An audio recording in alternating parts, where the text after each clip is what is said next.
Hello, and welcome to CLEA'S World. I am Clea, and today I would like to share with you some of the information I've received from the 25th dimension during my last BQH hypnosis session. I will be reading from a transcript of questions I've prepared in advance of the session, and when I refer to Lorrayne, I'm speaking of the practitioner, and when I refer to me, I'm speaking of myself under hypnosis, which means that the answers are coming from the 25th dimension. And before we jump in, as always, I would like to thank you for subscribing, liking, and commenting on this video. All right, let's move ahead here. Lorrayne, Clea says, if our higher self knows all and can do whatever, why is our 3D life still difficult? We don't want to believe in the game anymore. We are tired. We know it's a game. We expect our higher self to be much more effective in 3D and give us a fun few last months. If anything, we have already experienced all the low vibrational realities like physical, emotional, and financial issues. Enough already. Why are we still repeating the same uninspiring experiences, especially while we're supposed to be learning how to be Neo?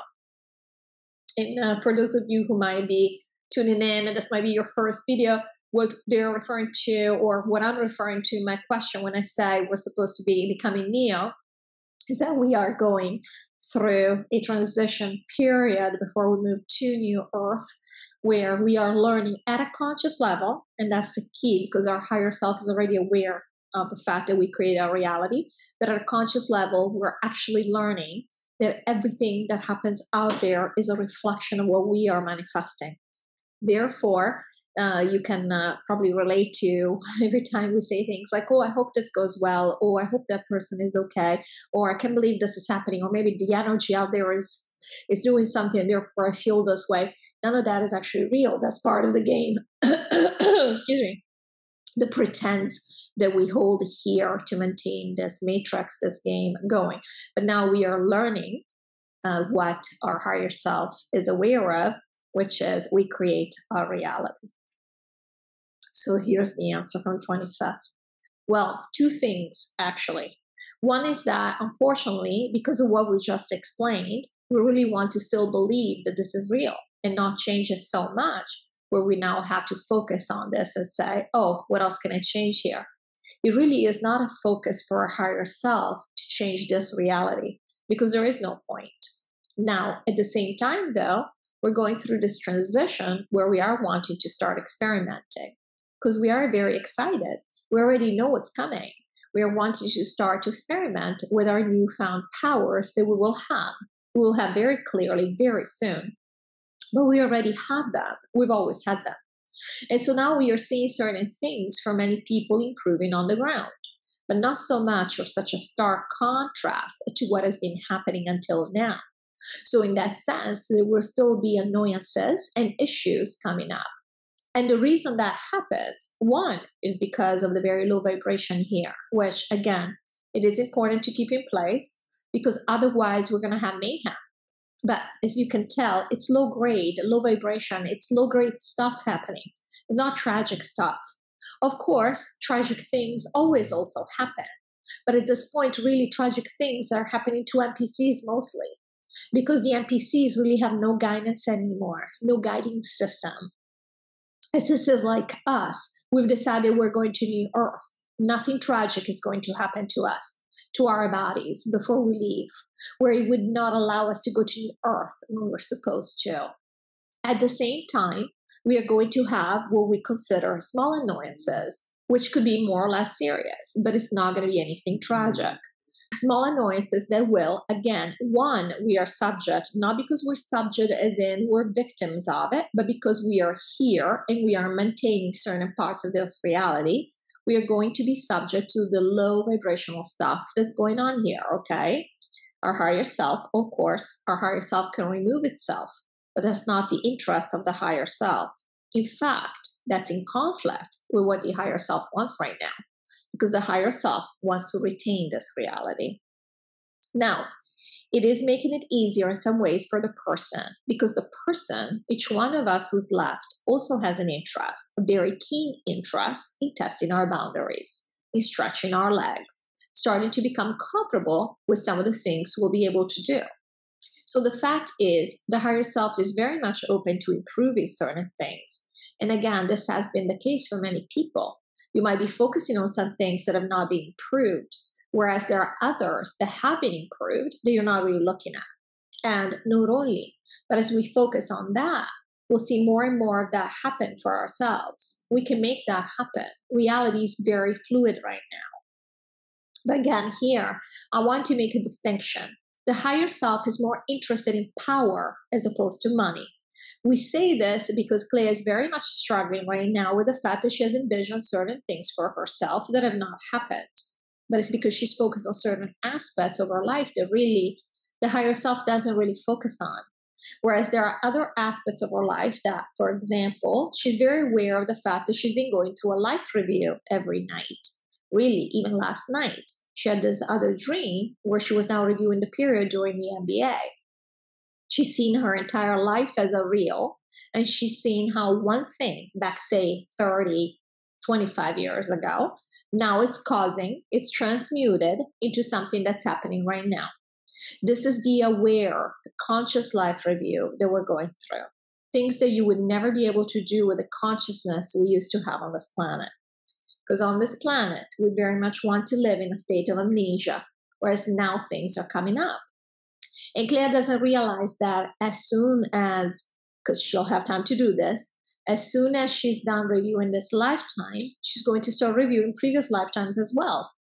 So by the time she gets to New Earth, this is what we're all going to do on New Earth, and we're going to have to review all our past lives. By the time she gets to New Earth, she's going to have already done a lot of this work. And this is why some of us, many of us, will not need to spend long periods of time in isolation reviewing these things, because many of us are already reviewing them now as we go. Lorrayne, thank you. I've been reviewing them myself. Okay. You said that the reason we stayed behind is because it is important for us on the team of the light to know that we can change reality. We're only doing this now that virtually everyone else from the dark and middle is gone. We would really have been able to do this had the others still been here. Didn't we try to change things before, but we're stopped at every turn? What are we really learning now beyond the fact that we can only be effective if there's nobody else but people of the light around? That this question really was bugging me because I'm like, we've tried this before. I was under the impression we had tried everything we're doing now, we had tried before. But so this is where the 25th clarified things for me.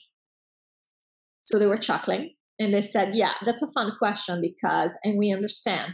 Again, the problem is this assumption, this premise that because the essence knows everything, therefore we know everything. While we are our essence, we absolutely are. We still have our humanity to contend with, or what we like to think of as our human limitations. Really, there are no limitations to ourselves.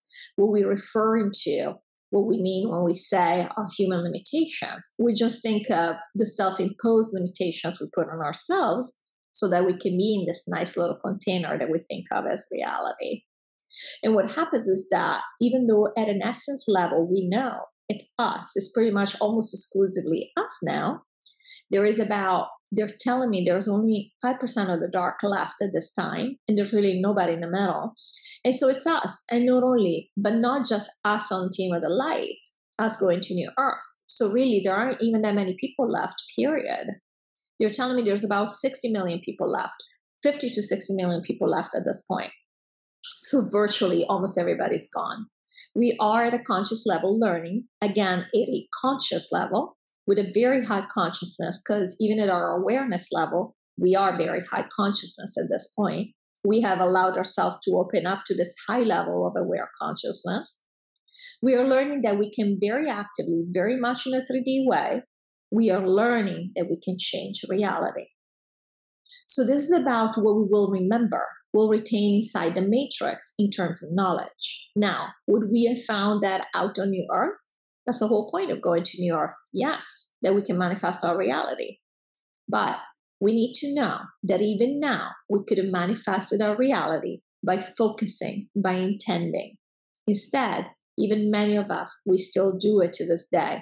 We think that things happen because of outside circumstances. Even now, we look at what's happening in the world out there, quote unquote, out there. There is no out there. And we think, how's this going to affect me?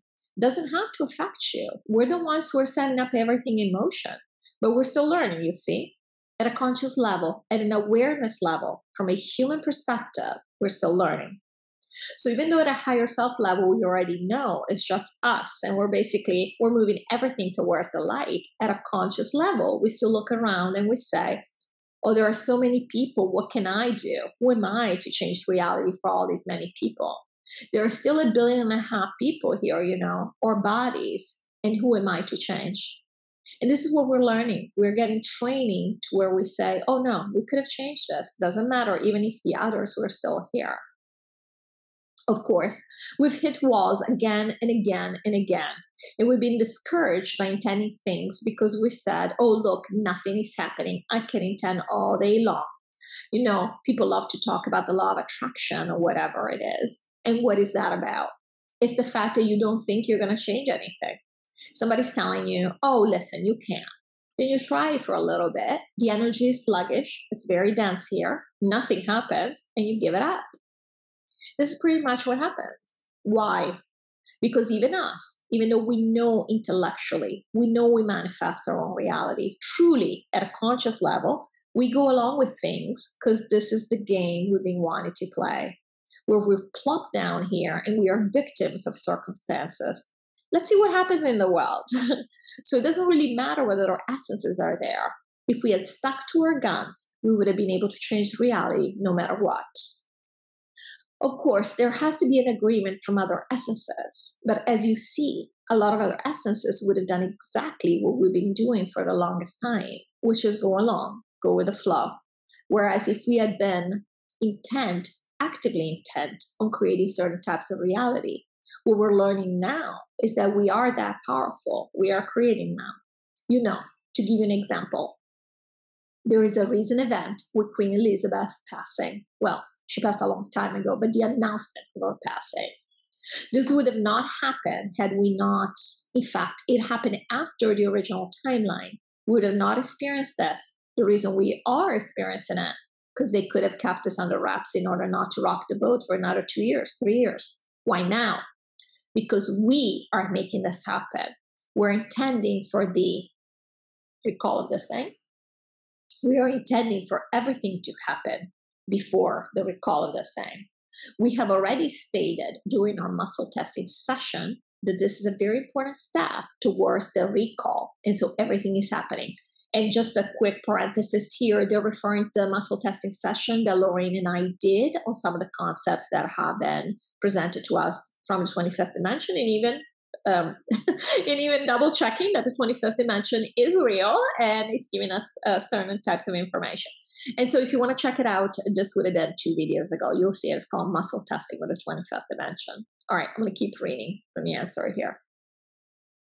The only reason these things are happening is because we have put something in motion, because none of it needed to happen.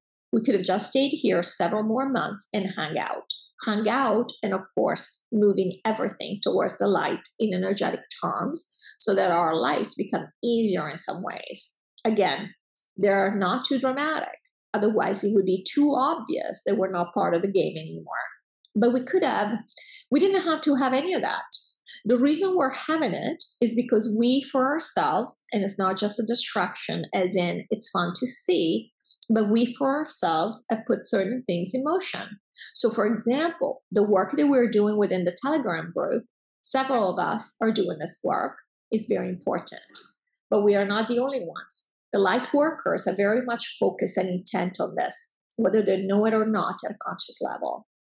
Many of us who are left behind, we know what's happening. You might see it in your dreams because if you're not aware, you don't do this work during the day. However, you see it. You still know what's going on and you're still doing what you need to do. Lorrayne, thank you. Okay. So just to clarify, you now said there are 60 million essences embodied currently on Earth. And of that, 5% of the original number of the dark is still here, me.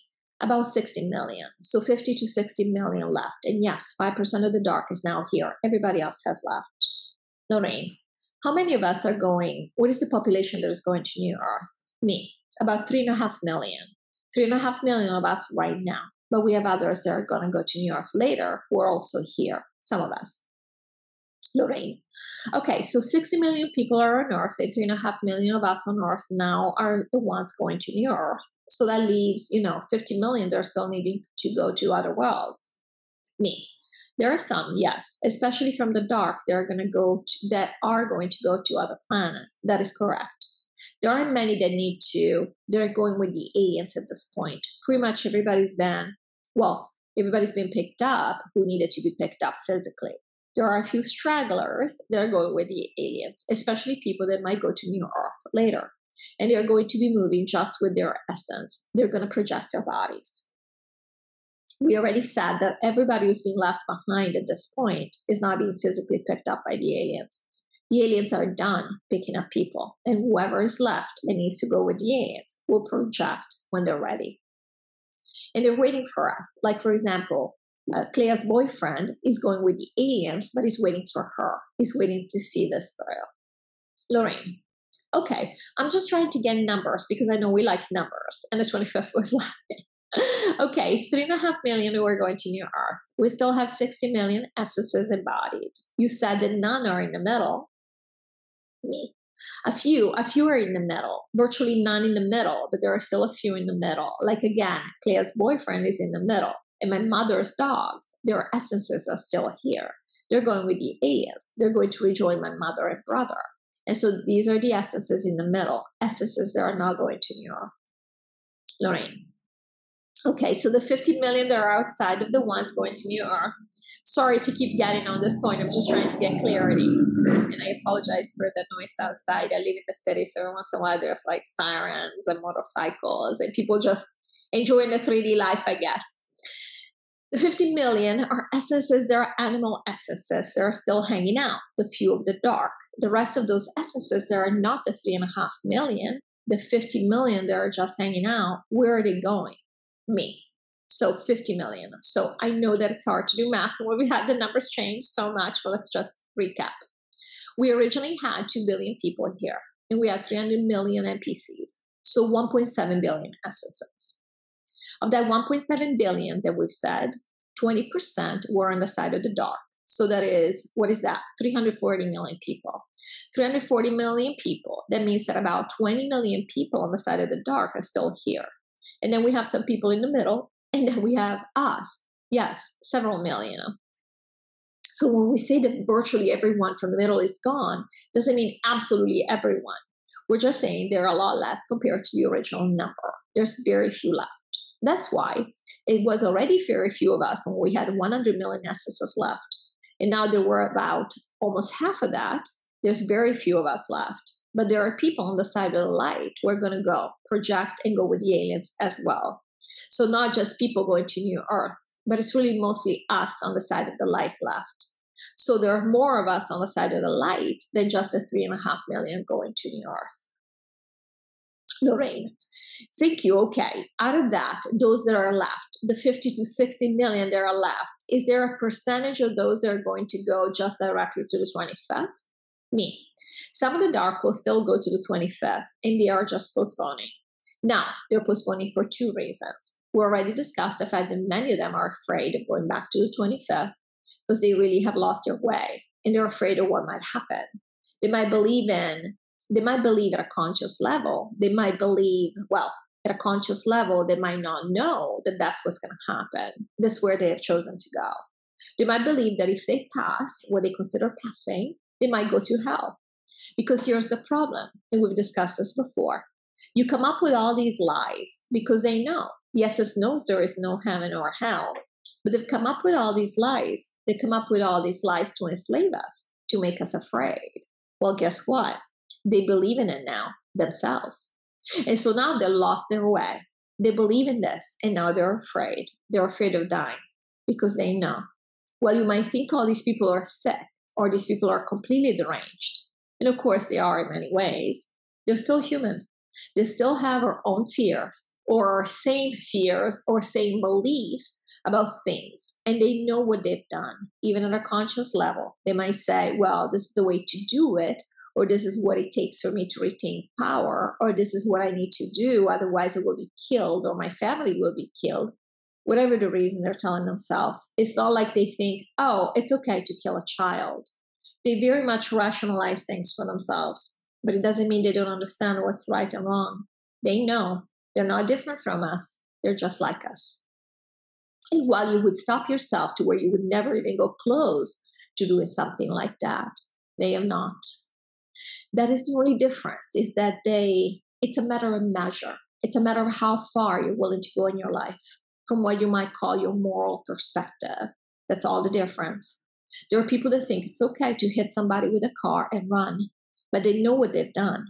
They may say, well, of course, I did it because I got to protect myself at this point. I don't want to get in trouble, whatever the reason might be, but they know it's not a good thing. They might say, yeah, okay, I did it, but I'm not a bad person. I had to. That's okay, but they still know it's not a good thing. Or we at this level of consciousness think of good. They're never going to think, well, of course, they think of themselves as being an okay person. They're not going to think, oh, I'm completely evil just because I did that. But they know. They absorb our judgment. They have the same judgments. It might differ in degree, in gradation, but they're subject to the same judgment we have put in this game. We have created certain guidelines in this game, and we are all subject to them. We don't play different games here. We are all playing the same game. We might be playing it on opposite sides, on paper, and they were laughing here. But we're playing the same games with the same rules. This is why a lot of politicians, for example, they've done certain things to get into power. And of course, they might have been on the side of the dark. We've explained how these things work. But at the same time, it's not like they're necessarily proud of themselves. Many of them have to be dragged to do certain things. Many of them have to be bribed, and they have to be threatened and blackmailed to do these things. So it's not, we sometimes, when we think of the dark, we think, oh, they're just like that. This is normal for them. It's like for me, it's normal to eat, to eat a hamburger, to eat cow meat. For them, it's normal to eat, other types of meat that we won't mention. No, it isn't. It isn't normal. It might be normal as in they do it, and they do it a lot to where it gets normalized, but they know that's not normal. They have to rationalize. Keep in mind, and you can relate to this, like every human can relate to this, when we are trying to wrap our minds around something, we rationalize things for ourselves, and we try to justify things when we know we've done something. You already know, if you're trying to justify something, it means it's not what you wanted to do. It's not right. It's not what you would rather. You would not have to justify yourself if you did something wonderful. You wouldn't even think about having to justify yourself. Oh, I went and helped my neighbor move. There's nothing more to say. Now, if your neighbor asks you for help with moving, because maybe she's an elderly lady, she needs help, and you made an excuse not to go because you didn't feel like it, or you're lazy, or whatever the situation might be, but you could have helped her very easily, you're going to justify yourself. You're going to rationalize why you're not a bad person. You just, oh, but I had a headache. Oh, but I've been working so hard, so I'm busy. Every time we justify, we have to justify ourselves or rationalize something. You know that in terms of how we judge things here, you did something that is, in your opinion, wrong. So they do the same thing. They do it on a daily basis. They do it on a lifetime basis. They're always justifying themselves. Because at the end of the day, they know this is wrong. Wrong from our perspective, from a 3D perspective. All right, well, I hope you enjoyed this video, and I will see you in the next video. Thank you so much for watching. Bye-bye.